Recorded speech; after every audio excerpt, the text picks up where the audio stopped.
someone help. When I was young. Well, welcome to Twins Tuesday, and that is the question. They need help, don't they, gentlemen? Yes. To put it succinctly, yes. I think it's an accurate assessment. We are live, as always, from Floyd's in Victoria. Another glorious summer day. It's hard to believe 4th of July is upon us. It's also hard to believe our first-place Minnesota Twins are now 5 games out of first place after just a couple of few short weeks. Let's go around the horn. Brandon, introduce yourself and throw the ball around. Hey, Brandon Warren, at Brandon_WARNE on Twitter. You can find my work on 105 The Ticket's Cold Omaha blog or fangraphs.com/fantasy on Fridays. I will hand it off to Patrick. Why you skipped over our... we're going to go around. Oh, you're going around. We're going to go like a baseball. He's on third base here. Gotcha. Yeah. Keep going, Patrick. Patrick Donnelly. I'm a local freelancer extraordinaire, sort of. Jack of all trades, master of none. You can find me at Donnelly612 on the Twitter machine and at a blog to be named, but named pretty soon, I think. And Colin Magnuson, local whipping boy here at Floyd's. Bartender Colin. Bartender Colin, just here to bring the local angle, just a local yokel to add a little different flavor to the program. This kid knows his stuff, though, don't you think, Patrick? Brandon? Definitely. No, definitely. He's been a nice addition. I've just been blowing smoke, and somehow it's been sticking. He's a bartender to be named later. Is at Bartender Colin available on Twitter? We got to find that out. Might be. On it. Be a good one.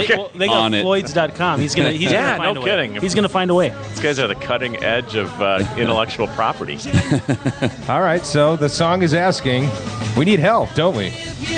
Yeah, last week we talked about how this week should be a good one for the Twins because they're playing some of the lower level teams, including Milwaukee and now Cincinnati. We thought 500 would be a disappointment. Yeah, and they've disappointed, no question about it. So it didn't help that the one guy we were all looking forward to seeing, Byron Buxton, is now out for 4 to 6 weeks. Is that for real? Yeah, with a thumb. I mean, you saw the slide. I mean, his hand just got jacked way back, and he's out, and that takes away some of the excitement level.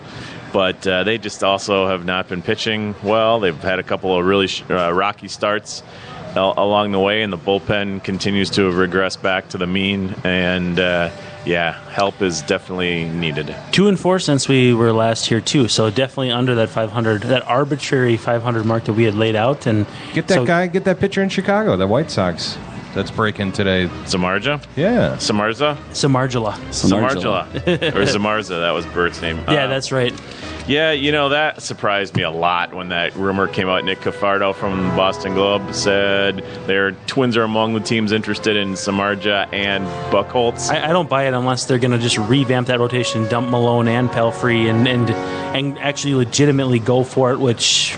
They don't have the lineup to go for it. The national, when the national guys take hold of a rumor like that and it spreads, it's just like, what are we missing here locally that they're getting wind of, and how is that coming? Because I also saw a Yankees story that had both of those pitchers listed, so I think he's just kind of like, hey, here's pitchers that are available, here are teams that look like they need pitching. Now, the Twins will look to an outsider like they need pitching, but honestly, they got too many moving parts to add something like that. And what do you give up?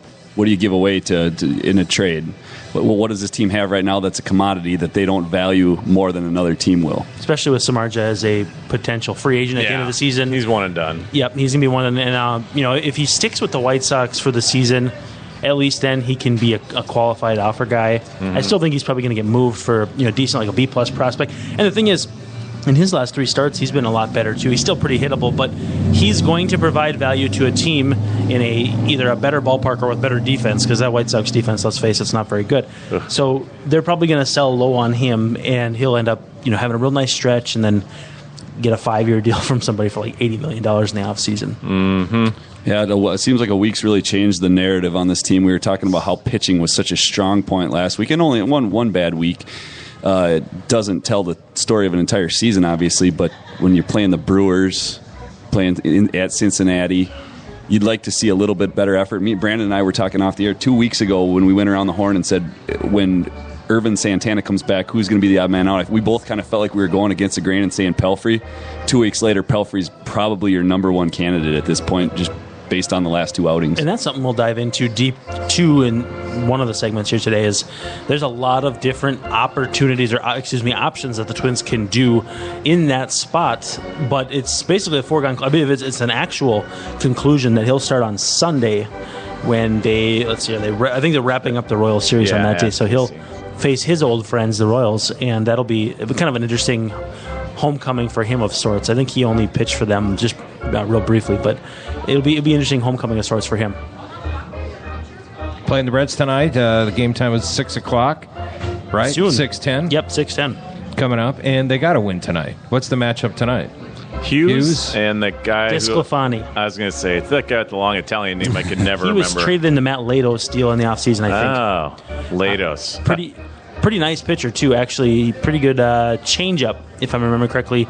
He was kind of a sabermetric darling in the offseason as a guy who could take a big leap forward based on some pitch peripherals that they were digging into. And so he's actually done just about that. He's been a pretty good pitcher, maybe a little more prone to blow up than you like, but he's been solid. And so he's going to provide a good matchup for Hughes.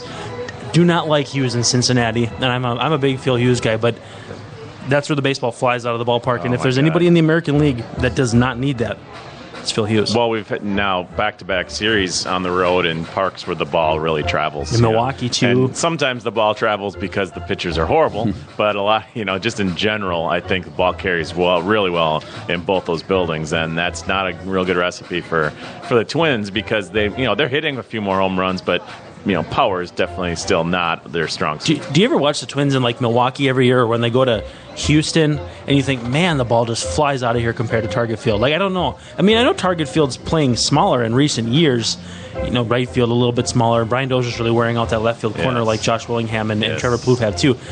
But balls hit anywhere within the vicinity of second base to the outfield just don't get out. And it's just, I think those fields play so much smaller. Torrey Hunter's home run in Milwaukee, that second one that went to center field, I'm thinking that's in Carlos Gomez's back pocket at Target Field. And so it's just amazing how the ball flies out of parks so differently based on how they're constructed, and I'm sure environmental factors too. Which is also interesting. Yesterday, their first game they played at what it's called the Great American Ballpark. Yeah. They didn't get beat by the long ball necessarily at all, right. or any kind of slug. It was basically just hit after hit after hit. Pelfrey could not get outs for sustained amounts of time. Then the bullpen kind of stolen bases, 4 of them last night. And that's a fast ball team to some extent. Billy Hamilton. People love to talk about Buxton here in Minnesota, but Hamilton's faster. Billy Hamilton, for my money, I got to believe is the fastest player. I always thought it was D. Gordon and Billy Hamilton. I would love to see line up for a home to first. And I still think Buxton might be in that race if it was just straight out running. But baseball speed, I'll take Hamilton any day because Buxton, as he shows, again, he's unable to contain his enormous talent and skills and speed, and he ends up hurting himself. And I did put out the bat signal for a question. We were talking about Pelfrey's season so far. Panda Pete, a friend on Twitter, said, "Is Pelfrey regressing to the mean or dealing with fatigue or injury?"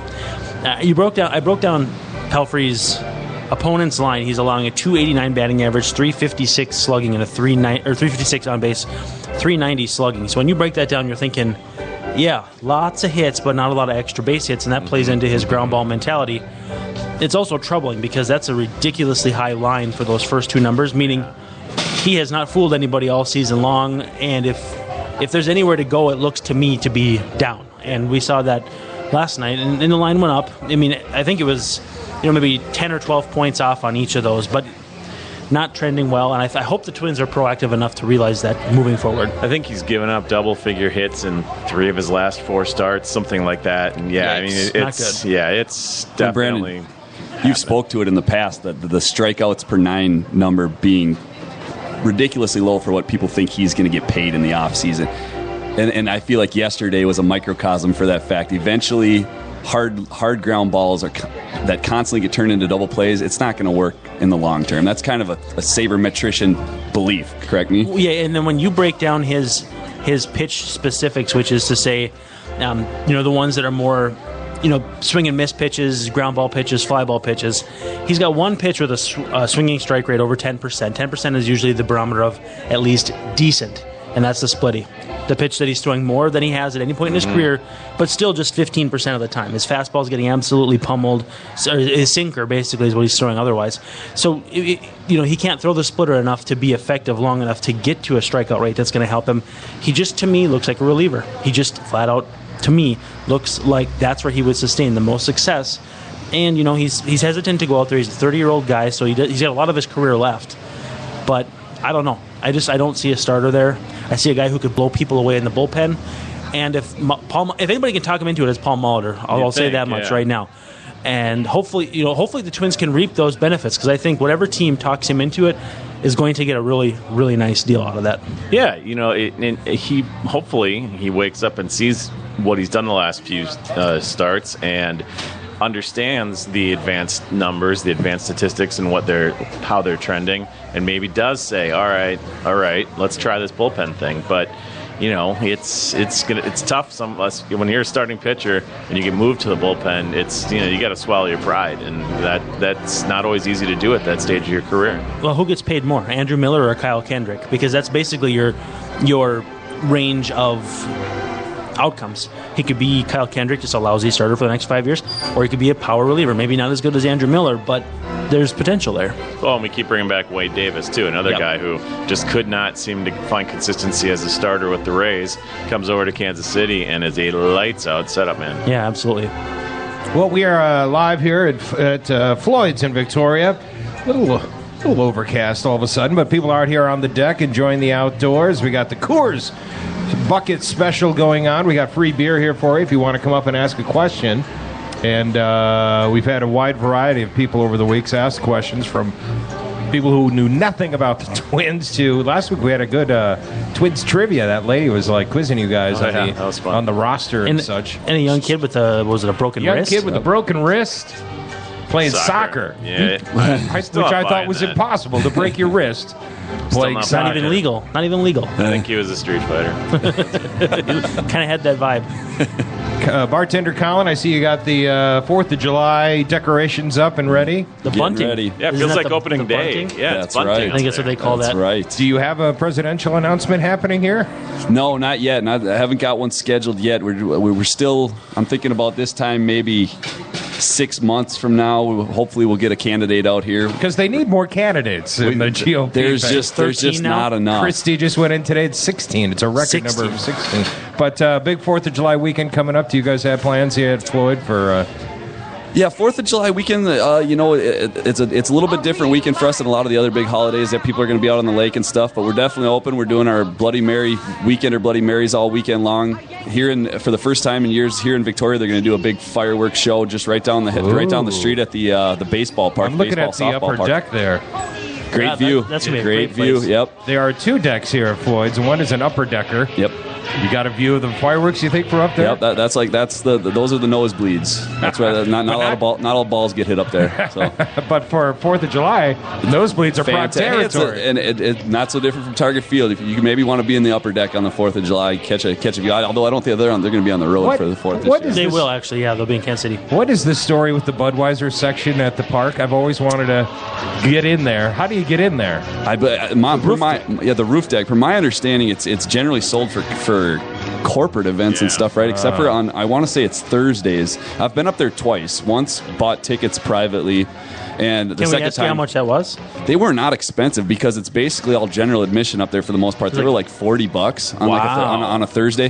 What's it like in there? It's cool. It's cool. You get the nice thing about it is that there's such a limited number of tickets that are sold up there, and there's one huge bar up there for everybody up there. So you don't stand in line for anything for food. Every time I go, I look up there and go, they look like they're having a great time. And the second time I went, I actually got tickets from a distributor. One of our local distributors here was giving away tickets. It was this year. They were, I can't remember who they were playing. It was the game. It was actually the game that they beat up on Chris. How much of the game do you remember?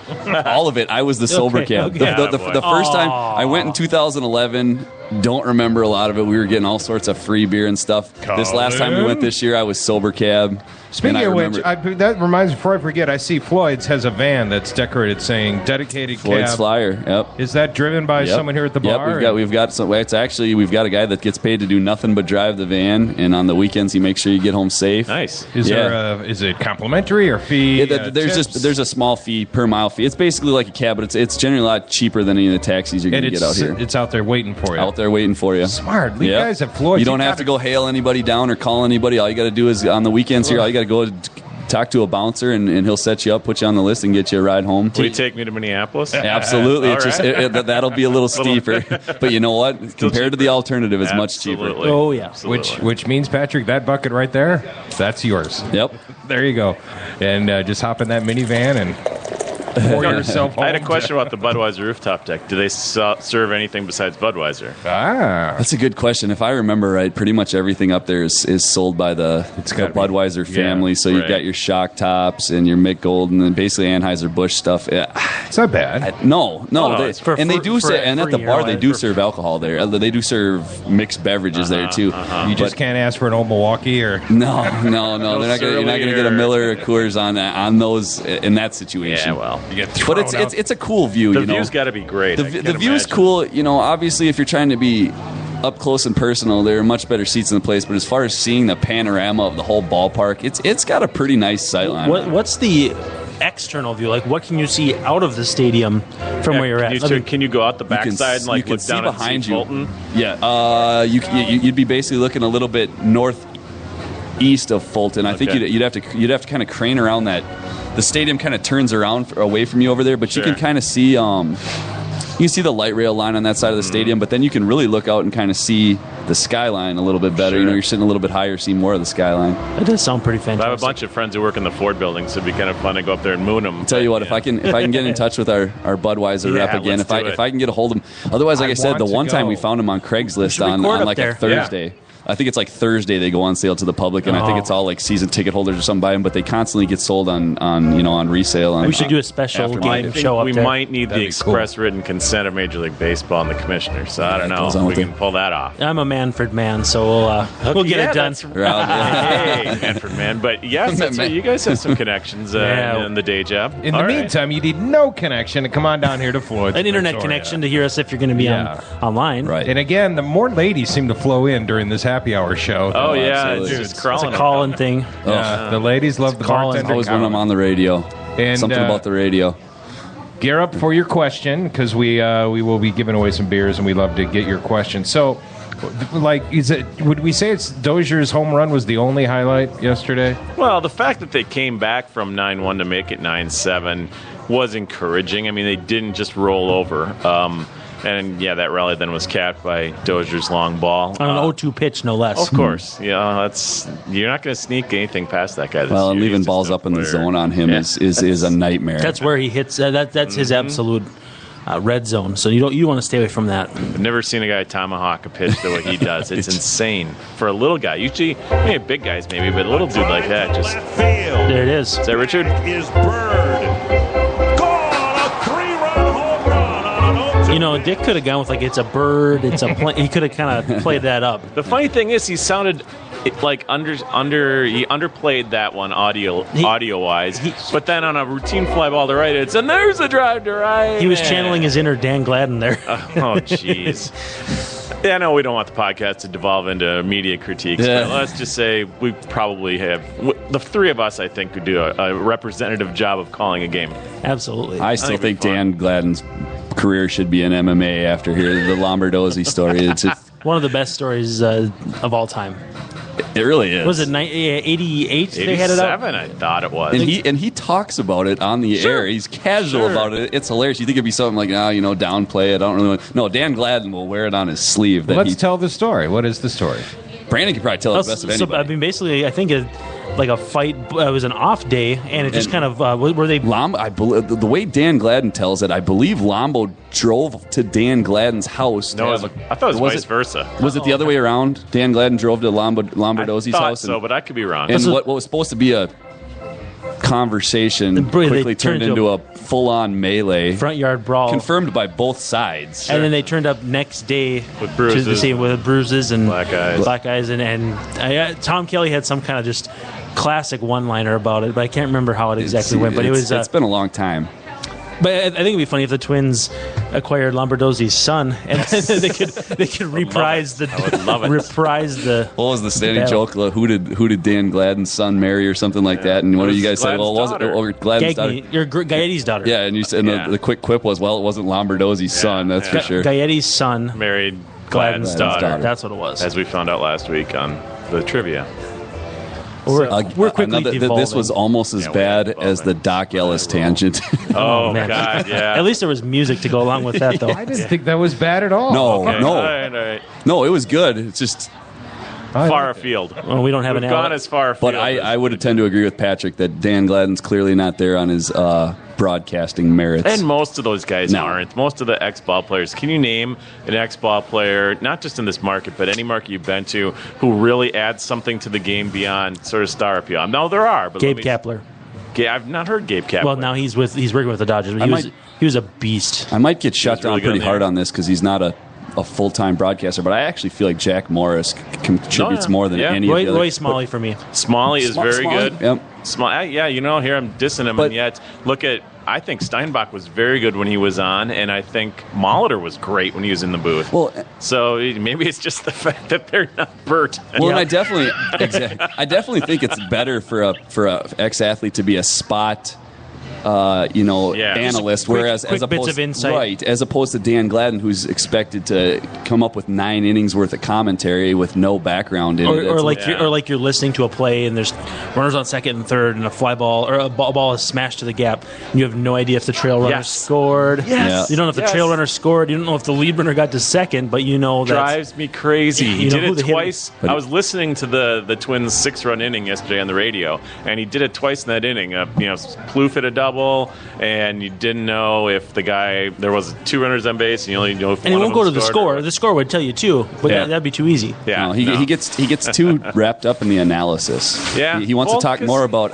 why certain player hits the ball that way, And he should be a color guy. I don't understand why they don't just leave him in the color chair and Yeah. let Provost do the play-by-play. Yeah, and I agree. I know it came. It was with Gordon. Gordon was the play-by-play guy, and then they wanted to sort of mix Gladden into that role and let Gordon take a little bit of a breather towards the end of his days. But it's not working. My favorite with Gordon is when he would specifically spell players' names and still spell them wrong. He's like, Liam Hendricks, Hendricks,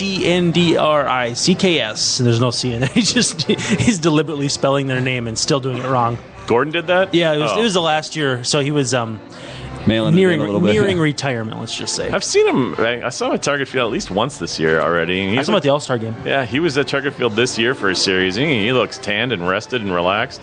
Golf is Why a wouldn't great he be? game. Yeah, Golf is a great game. Yep.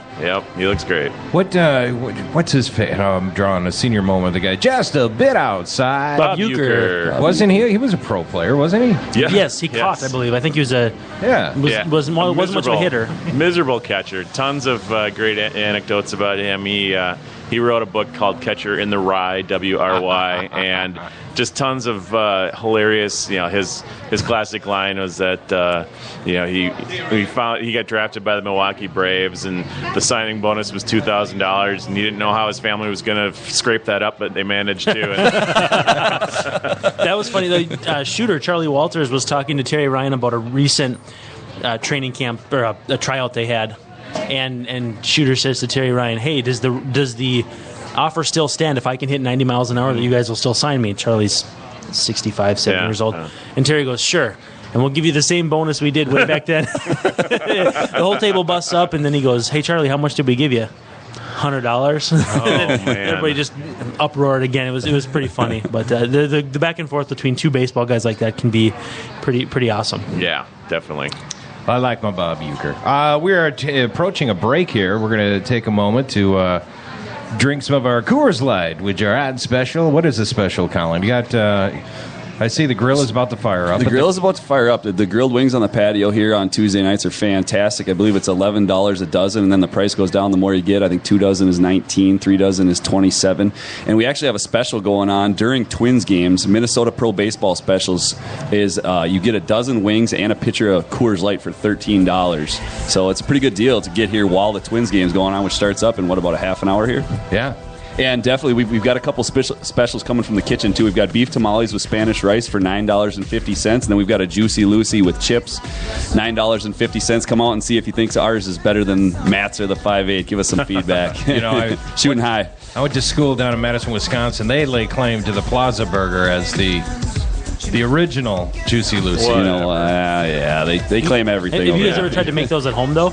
No. You get a beautiful disaster. Yeah. That's all there is to it. I believe it. Big old mess. All right, this is Twins Tuesday. We are live from Floyd's in Victoria. Got beautiful. Now the sun is coming back out. The deck is filling up. A lot of ladies on the deck. Come on, ladies.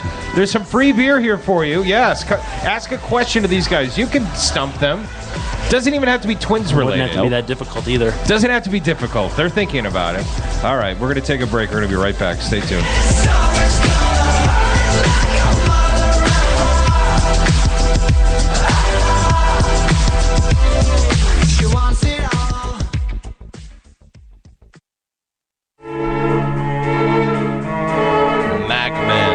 Don't let your computer problems drive you mad. We are MacMen, Minnesota's premier tech consultants and problem solvers for Macs, mobile devices, troubleshooting, training, and much more.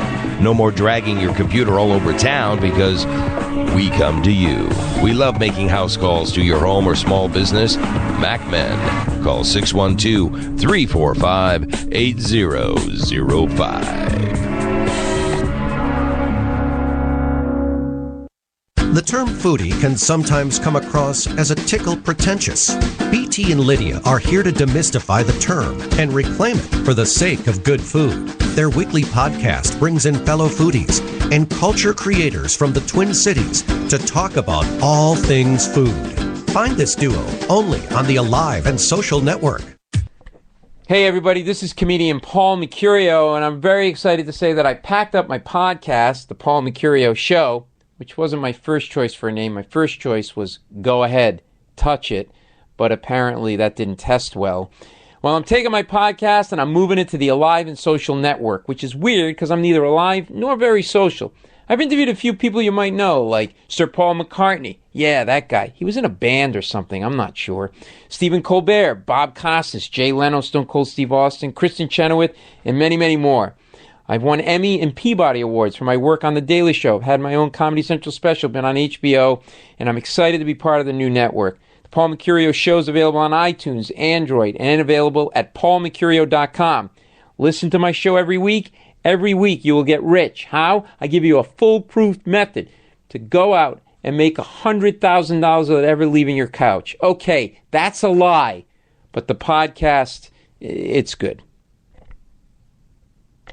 The Rusty Gatenby Review is the entertaining show about entertainment from movies, music, and more. Award-winning TV guy Rusty Gatenby and his review is the podcast with the biggest cast in entertainment. Part of the Alive and Social Network. You can get that Minnesota connection to Hollywood and beyond any time of the day or night simply by clicking on the RustyGatenbyReview.com. That's the RustyGatenbyReview.com. Part of the Alive and Social Network.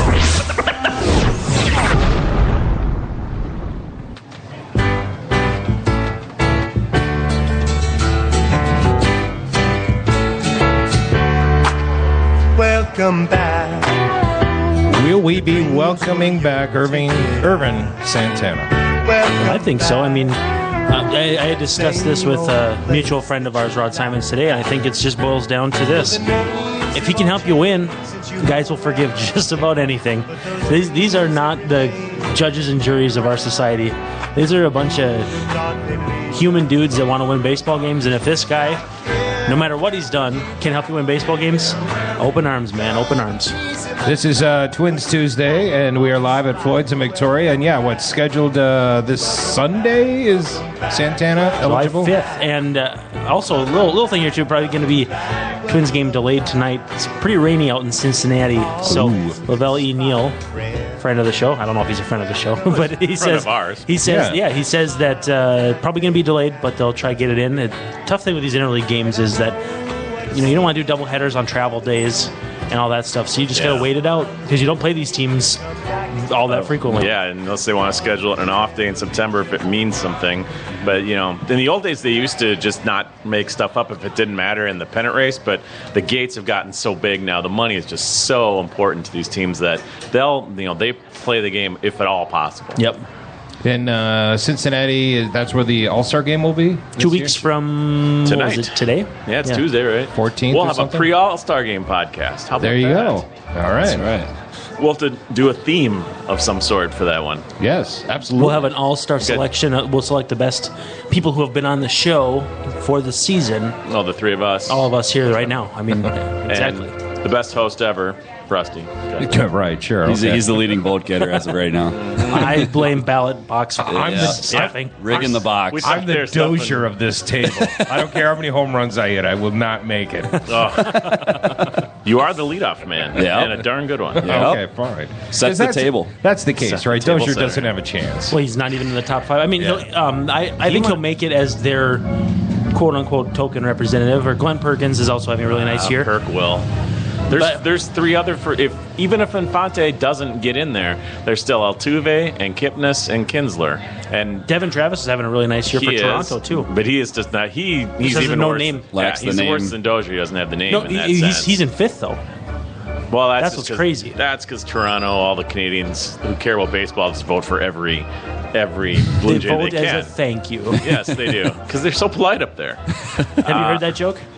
70% of all 911 calls in Canada are just to say thank you. I believe it. That's one of my favorites. Having just been up there recently, I fully believe that. Thanks, E. You set my Just blown to off. say things. Exactly. Shot my finger off Hutton and you fixed her. Thanks, E. Oh, they're so great up there. An ice fishing accident. All right, Brandon. So what do we got? What's the next item up for bid? as far as- Let's cast a big net here.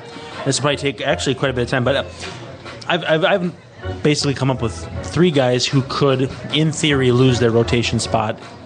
With Irvin Santana coming back, he will come back before we reconvene.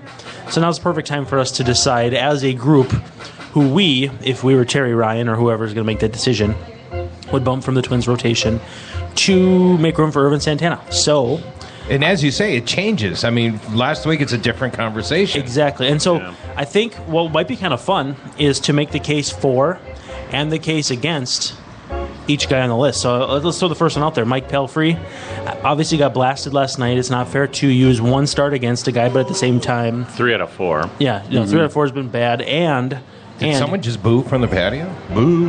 I thought it was maybe Real rowdy fan. You are Doesn't like blowing us. Pelfrey. Real vagrant. you got to get your bouncer on that one. I'm working on it. Not a Pelfrey fan. So, Pelfrey, free agent at the end of the year, so probably not going to be back with the Twins. Isn't exactly got the underlying peripheral statistics to maintain his position. For me, he stays if you take a lot of stock in what he's done all year and that he's been a veteran presence or he's been stabilizing. None of that stuff really matters to me. I bounce him because I think he would make a fantastic reliever. Their bullpen is brutal right now, and everybody in the minors that's supposed to fix that bullpen, Lester Alvaros getting beaten up, Jake Reed beaten up, Zach Jones beaten up, Nick Birdie beaten up. You got to make a move internally, and you can't really go get anybody. So the best thing to do then is to take somebody from the big league team. So what do you guys think of Pelfrey? When it comes to Pelfrey, I like I said, we had this conversation a couple weeks ago, and at that time he was still probably on an upward trend in terms of public opinion, and we both kind of agreed. I think we all kind of agreed to some extent that there was some smoke and mirrors in play. I definitely feel like the fact that teams are going to start seeing that split finger for a second and third time now only bodes even worse for him. He's not getting the strikeouts. He's not getting the swing and miss pitches. These ground balls that were fortuitously turning into double plays earlier in the year are starting to find holes. Sneaking through. So, he's, like we said, he's not giving up the long ball. He's not giving up a huge slugging percentage. He's just giving up these long 35-pitch innings that lead to 4 runs on the board, and he's leaving the game early. Does it feel like a little bit like Carlos Silva when he went sour in Minnesota with all the ground balls but no strikeouts? What did he have, an 11-hit shutout, 12-hit shutout? Rick Reed did that one time, too, I know. Oh my he God. just had a ridiculous game. Silva threw like a 12-hit shutout against the Angels in Was that when he threw the ball into the stands and had to get lectured by Carlos or Guzman, Christian Guzman, because nobody in the clubhouse could speak good enough Spanglish that they had to basically talk to Guzman to tell Guzman what to tell Silva about why you don't throw the ball into the stands after a game. Yeah. Not at the table, Carlos. Yes. To me, Pelfrey's the only guy who solves 2 problems if they move him to the bullpen. Because the drum I've been banging lately is that the bullpen is just, they're ravaged. They need help. And Pelfrey not only opens a spot for Santana, but he improves the bullpen if you move him out there, or at least has the potential to improve the bullpen. Okay, so straw poll, not to cut you off, who goes from the bullpen to make room for Pelfrey if you do that? Throw a dart. Thompson for me. I think he's got options, but even if he doesn't, something like an 18 ERA in his last 15 appearances. Tonkin's already gone, right? Yep, he went for Meyer. Yeah, I mean, Dunsing is vested veteran, and so they're probably not going to do that. That's why, it doesn't mean that I wouldn't do that. But if Thompson has options, I would probably send him down and see if he can straighten himself out. Even if he doesn't, I mean, he had like a 4 ERA in AAA last year. Didn't strike anybody out. Might have got more than his 2 months were an aberration. Yeah. So I mean, and we, as we noted on this show, maybe pre you guys, but.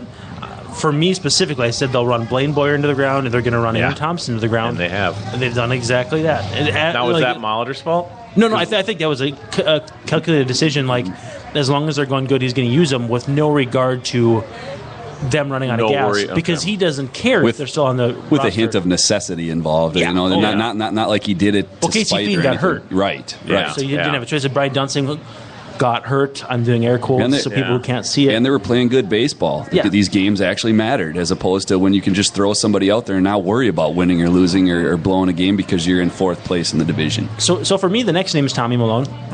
And still has options, obviously, because he has not been. He's been sent down already this year. Doesn't profile to me as a bullpen arm, and he's a guy that throws strikes, but he's not a big time starter or anything like that. So I think even though he's been good, I think he doesn't profile well in the bullpen, and he just doesn't have the stuff to be a guy that you need to stick in your rotation with no regard to what everyone else is doing. So you could bump him. It would be an unfair move, sure, but it's an unfair game. That's that's probably, for my money, the number 2 option to bump from the rotation. And quite easily the number 2 option.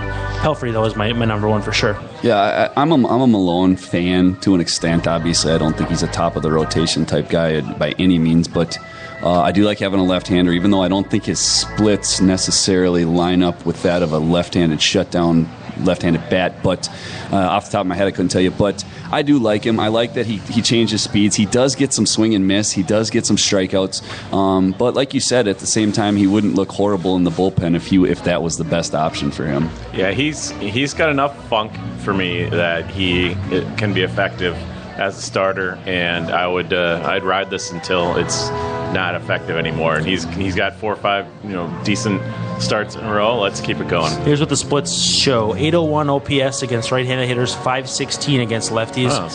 However, 9 strikeouts, 6 walks against righties, 26 and 12 against righties. No, lefties was 9 and 6. So not a disparity that you would expect from a low OPS. No. So it does kind of lead you to believe there's some smoke and mirrors going on with Tommy Malone. Mm-hmm. I think he spins a pretty good curveball when he works ahead. If he can't locate the fastball or whatever he throws to guys for a first pitch is when he gets buried. Yeah. That happens with pretty much every pitcher. But I think he's one of those guys that lives on the edge. He's like Barry Zito without the curveball, which I guess is an apt comparison because he came over from Oakland. But that just a guy that's just command. And the Twins have got some guys in the minors like that too. Taylor Rogers, I think people said that about Andrew Albers coming up and Scott Diamond coming up too. So the soft tossing lefties only have so high of a ceiling. Yeah, and there generally tends to be a shelf life on them before the smoke and mirrors get debunked. So the last name, and I don't even want to tempt fate to suggest that Trevor May could lose his spot, and I don't even want to go any further into it than that. Guys, what do you think of Trevor May? Well, we've highlighted on the show the only real mark he's got against him is no fault of his own, and that's that he's got options. Beyond his that, last start. But I feel like he's kind of outperformed expectations to this point in the season. But unlike Mike Pelfrey, I don't necessarily think that has to come back down to earth.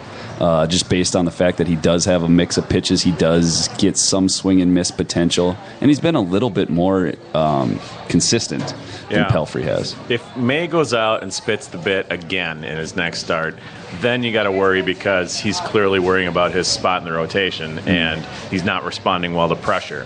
I am fully confident that he's going to come back out, and it's at Cincinnati, and it's not a great ballpark, and he is a fly ball guy, so it's not an ideal situation for him.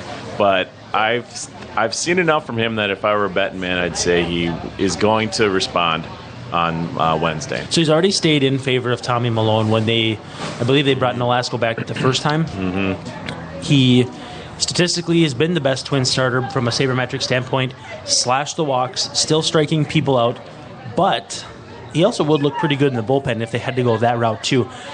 Do you guys think if he does get bounced, and I want to say I do not believe that'll happen, do you think he goes to the bullpen? No, I think they sent him down. I think what I remember hearing over the last couple of years was that they thought out of when May and Meyer were the two names that kept coming up after Span and Revere were traded for them.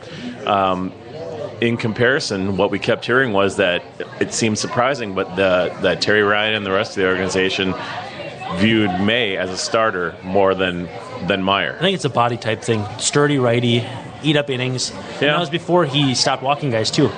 Yeah. Mm-hmm. It's a good point. I don't know. He doesn't overpower you, though, either. And it seems to me that kind of guy profiles as a starter more than a reliever. I think he would in the bullpen, though. That's where I think it might change. Yeah, that's true. We've found that out. I think he has to stay because his video is hilarious. The one with the vote for Dozier, not to blow your cover. The Brian Dozier has his own hashtag trying to get him in the All-Star game. He operates the microphone like Larry Bud Melman. It's pretty fantastic. His personality is so awkward. Vota por Dozier. Yeah. How about you? Sí, lo sabemos. Vota por Dozier. Vota por Dozier. He's so awkwardly hilarious.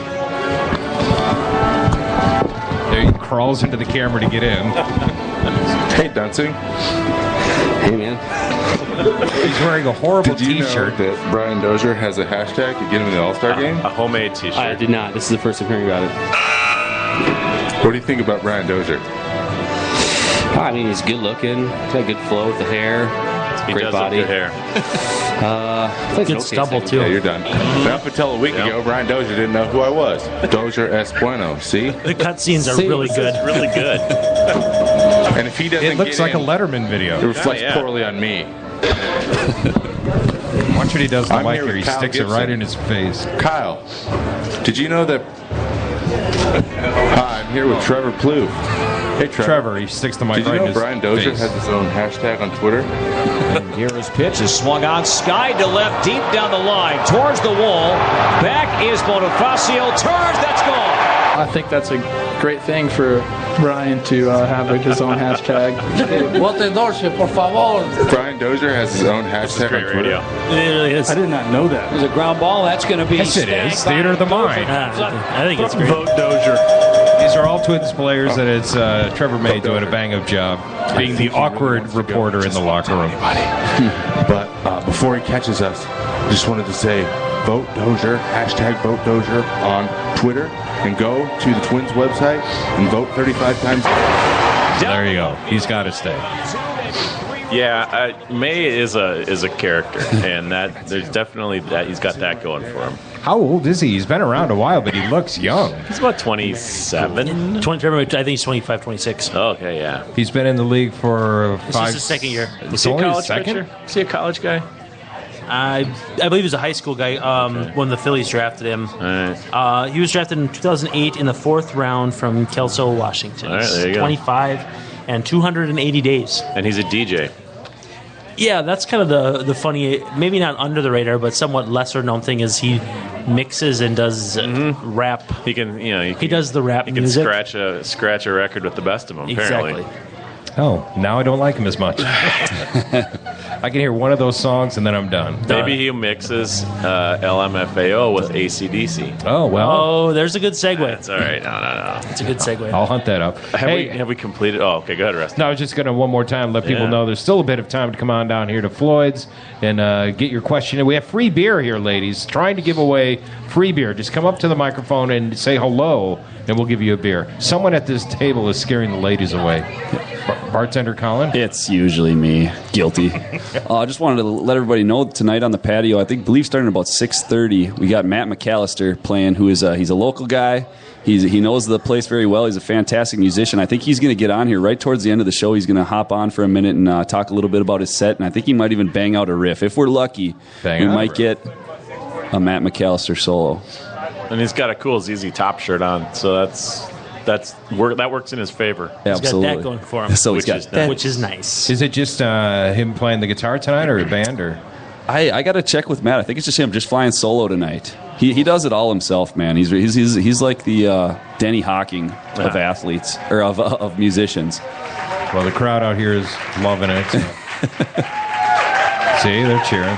And then you got the wings going because it's Tuesday Wings, evidently, I can see. Wings sound good. The wings, honestly, I'm sitting here kind of drooling a little bit. I'm getting hungry, and those wings smell good, and they look good, and Justin's doing a fantastic job, so hurry up, Matt. And the game, have we heard tonight's game?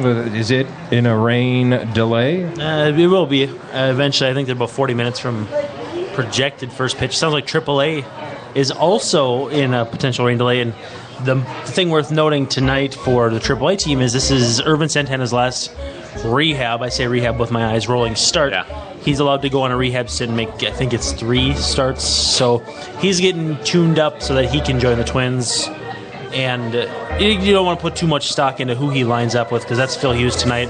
That doesn't make any sense. He's obviously not taking Phil Hughes' spot in the rotation. So although we broke it down the way we did, he'll probably end up starting on 5 days rest instead of 4. Oh, technically speaking, he's starting on 80 days rest. Yeah, so. Right. Well, and the other interesting note there is not whose place is he taking, but who's taking his place in the Rochester rotation. Yeah, that's actually a really good point. On Friday, I got it confirmed from a team source that he will, Jose Barrios will make his first AAA start. He was promoted. Yeah, get excited. The crowd goes wild. First round pick, same year as Byron Buxton, I do believe, actually. Yeah, the supplemental pick, right? Like 32 or something we like that. all thought they were going to draft Mitch Brown, the Minnesota kid from, I think it was Rochester Century. Oh, whatever happened to that guy? He's not doing so good in the Indians organization. We're sorry, Brown's family, if you're listening. Yeah. We don't wish anything bad upon him. But Barrios we're happy. Looks like a fantastic pick. I commented on Brandon's page today that I've thought for a while now that Barrios gets lost a little bit in the shuffle with all the Sano and Buxton and even Kepler talk. I watched that first inning in the Futures game last year, and he's got filthy stuff. Mitch Brown's made 14 starts this year. He has a 6.07 ERA at High A Lynchburg. Again, we're sorry, Brown family. We're sorry. We want nothing but the best for him. Terry Ryan's going to get a free pass on not being able to pronounce Samardzija because the Jose Barrios pick over the local guy looks like it's panning out fantastically. Not brought to you by Carol Levitt. No. They went the opposite way that most Minnesota teams do, and it worked out well. Instead of picking the Minnesota guy, went about as far in North America as you can go and decided to pluck Puerto Rico. That's not the only minor leaguer with a big name that's moving places. It's just not as positive with the other guy. Nick Birdie, the reliever from Louisville that got drafted last year, but he was kind of excited about his potential throwing 100 and some odd miles an hour or whatever. He's headed back to High A, coming down from Double A Chattanooga. Has not been able to find the strike zone. has been getting battered a little bit, and so he's actually moving further from the big leagues. So that 2015 debut that everyone was getting excited about, starting to look a little bit bleak. Now, he had gone through a pretty good stretch in May, I believe, getting people out, but June has not been good to him, so he'll go back to high A. And they're bringing up a couple different guys. They made a couple moves. I think Dallas Gallant was going back down too. So lots of moving parts. I'm also waiting on some confirmation to see who. I don't know if Barrios is taking Meyer's spot on the roster, if they've got other pieces going, because Santana on a rehab stint doesn't count as a roster spot. You get an exemption for that guy. Right. So I'm waiting to hear what happens there too. So but we're talking about promotions, we should definitely mention this name, Miguel Sano. The Twins go to Kansas City next. I am of the belief, and this is not doing anything other than just connecting some dots, it wouldn't shock me if Miguel Sano meets the team in Kansas City on Thursday. Well, they could DH him. There's no sense bringing him up when they're in an NL ballpark. And, yeah, he's tearing the cover off the ball. We spoke a little bit last week that one of the factors on when his arrival would be how Kenny Vargas whether he would take that game that was last Monday that had us all really excited and build off it, or whether or not this was just a year where he maybe is struggling to get out of the gates. And it's definitely looking like Sano could be an upgrade at that DH position. Vargas has no walks and 16 strikeouts since he came back up. Yeah, the last time I pulled it, and then everybody got upset. Why don't you tell the whole story? He's 5 for his last 12. I said, at the end of the day, you're still defending a DH with a 650 OPS. I mean, I don't care what he's done in the last 4 games. It doesn't change anything for me. I can pull the splits here too of what he's done, because he's hardly played. I mean, when they've been in the National League parks, he's sitting. It almost might have made sense to send him back and bring up Doug Bernier, for crying out loud. Have another body that can play a defensive position while you're in the National League. But anyway, since he returned, I believe June 8th. Was his first game back, so it's been about 3 weeks. Hitting 240, 16 walks, no strikeouts, and a 620 OPS. So, he's slugging 380. That's not going to cut it for a DH under any circumstance. No, and you don't want to have him sit here and stagnate at the major league level either. Get him down to AAA and let him work on it. So you break down Sano month by month. Hit 159 after April. I think we all remember Sano and Buxton both stumbling out of the gates. Had a 684 OPS, 929 in May, 1,090 in June. So he's hitting 329 with a 432 on base and a 658 slugging this month. And the biggest thing, 1329 OPS against lefties. He is absolutely massacring lefties, which I think everybody thinks their team gets carved up by lefties a little bit. But, the Twins have Mauer. Dozier can hit lefties. But with the offense struggling, you're always thinking, the lefties are going to give you trouble and all that, too. It'd be good to get Sano up here, get his feet wet, DH him so you're not putting any defensive pressure on him. I think it's the perfect time to do it is right when you're in Kansas City, on the road like you did with Buxton, and then bring him home for the next series. What do you guys think? I'd love it, Again, it's another shot in the arm. It's another bit of excitement for a team that is trying to put together 6 months of intriguing baseball. And if it can't be pennant races, then it's going to be watching the young guys develop. And without Buxton, and with this team struggling, and with Sano red hot, it just seems to be the logical time to do it. Right, I agree. Sano, at the very least, we got to believe. And he may struggle a little bit to start with consistency coming straight from the Double-A to the major league route that the Twins have had players like Hicks and to some extent Buxton on a much smaller sample size struggle. I think no matter what, he's going to provide you some needed pop. Another right-handed bat where you get some of your pop from already, but definitely couldn't hurt anything to get him in the lineup and have some production from the DH position that we really haven't been getting much out of. Were we happy with the brief moment we had with Buxton? Did he seem like he was all that he was made out to be? He struggled at the bat to begin with, and everyone was like, well, that's normal. It's an adjustment, trying to figure out the pitches from the minor league to the major league. He flashed all the tools that you were looking for, and at times would drive the baseball too, and so he did some things that were good, and then at other times it was just, growing pains for a guy that is clearly not as polished as he's going to be in the very near future. And Hicks? On his way back, it sounds like soon. Yeah. I think he's about due to come off the disabled list here. I think he's eligible right now, but I think it'll be interesting to see when they bring him off the DL if maybe he'll take Alex Meyer's spot in that roster, and they'll keep him at AAA. I don't think they will. I think they need him desperately to play center field. Yeah, I think he stays in the majors, and in fact, I'm wondering about Alex Meyer if he stays in the majors after his first 2 outings. Right, hasn't been good. When the 87 Twins and the 91 Twins were doing their thing, they weren't moving parts like this, though, right? Was there always at the back end of the at the back end of the rotation they were, but they had more established stars too. They had the 82 bunch and then Kirby Puckett. You had Bernansky, you had Gaetti, you had Herbeck that had been from the early 80s, and then you had Viola, and Blyleven was a future Hall of Famer. You remember in '87 they wound up in August, in July and August they ended up starting Joe Niekro. They ended up starting Steve Carlton, if you remember that. Did Mike Smithson make some starts? Smithson did that year. Jeff Bittiger, whatever the guy's name was. Les Straker was their number 3 for crying out loud. Lester Straker was their number 3 starter. So we kind of romanticize or glorify in our minds how those great teams were, but they had their struggles too, and they had their issues at the 20 through 25 on the roster too. Yeah, because it feels like we're trying to hang on to a slippery slope, right? No, they overachieved in May, and now they're regressing in June, and it is what it is. This year was never going to be. It wasn't supposed to be a year where they were doing something big, and we had a nice little dream run in May, but I think we're coming back to reality now, and that's okay.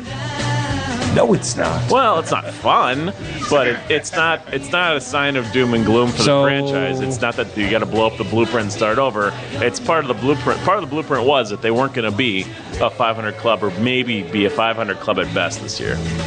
So forget even going for Samardzija and making moves like that. It doesn't make any sense to me. Just bring up the kids. And Clay Buchholz still looks like a wet rat, so I would not want to bring him in. No, unacceptable. No.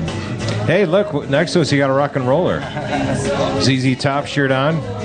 Your name, sir? My name is Matt McAllister. And you're going to be playing the music here after the show. Yeah, I play here quite a bit, but I think I'm doing this 6 to 9:30, something like that. So pretty much play here just about every week. So what in some form of a band or another. What kind of music? Tonight's just going to be a lot of old country, kind of some newer renditions that I've put on a few different songs that are older from the 80s.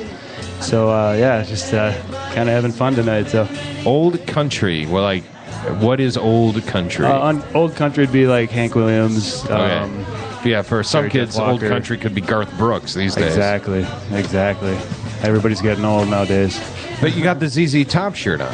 Yeah. I pretty much play in a few different bands. So my electric band is called Sonically Speaking, and we're playing at Bayside Main Street, Hopkins Main Street Grill on July 3rd. And so if you guys are in Hopkins, come on out for that. It's a nice venue, Hopkins. Yeah, it's a real nice venue for sure. This one is outdoors, though. This one's outdoors, definitely. So this is where you want to be, playing a little private party on the July 4th out on Lake Minnewaska. So if anybody's out there and they hear the Star Spangled Banner in the name of Jimi Hendrix right after the grand finale, that'll be me. So is that your favorite version of the Star Spangled Banner? It just seems to work out.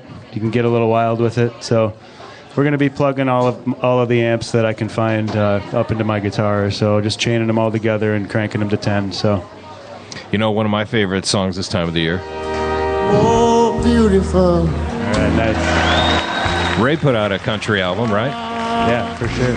How does he rate as a singer? He's among the best. He can do any kind of any genre pretty much. So. Who's your favorite singer, though? My favorite singer, my favorite guitar player is Stevie Ray Vaughan. But yeah, he seems to do it for me. As far as singers go, it's all over the board. I mean, there's so many good female singers. Bonnie Raitt, just a ton of awesome singers. Susan Tedeschi. I liked. She plays with her husband, right? Derek Trucks. Yep. That's a good combo. They were just in town.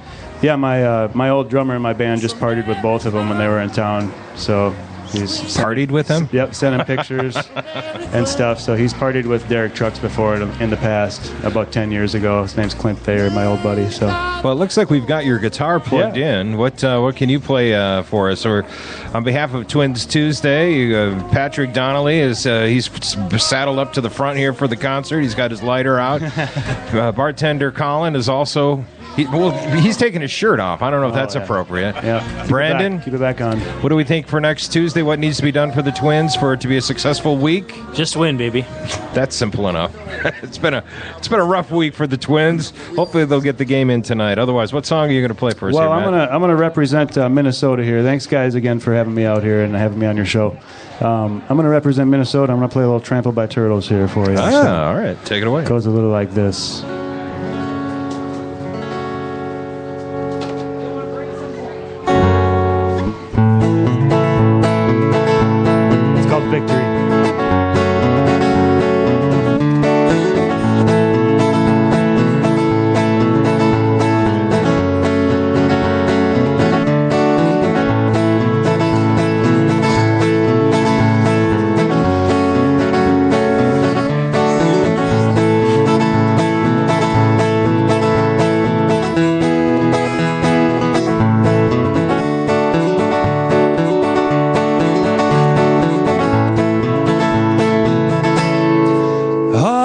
Was lonely, ain't it a sin to want something better than the shape you're in? The rain came at the break of day. Yeah, your light in the window pane said, "Come on in." It's a broken heart, babe. Yeah, you know the sound. Feels like your hands are nailed to the ground. But it will pass just like everything else. You won't let it get to me the next time around. It's a hard-earned victory. The life that came from you to me can never be wrong.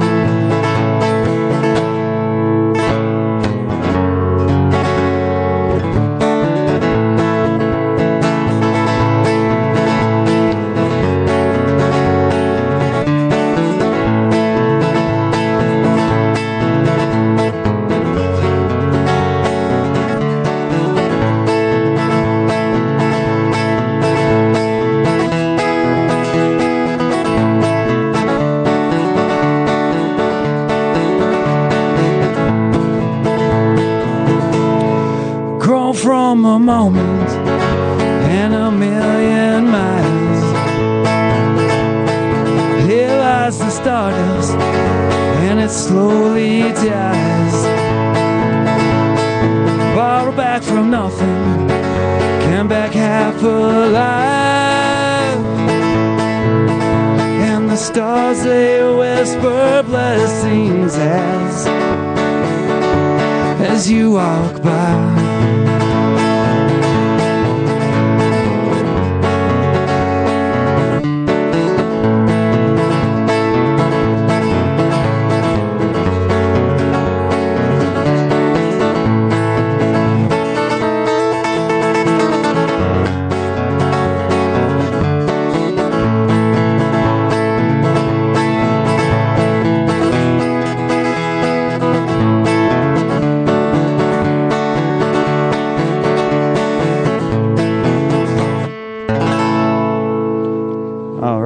Yeah, that's called Victory, guys. That's a Trampled by Turtles song.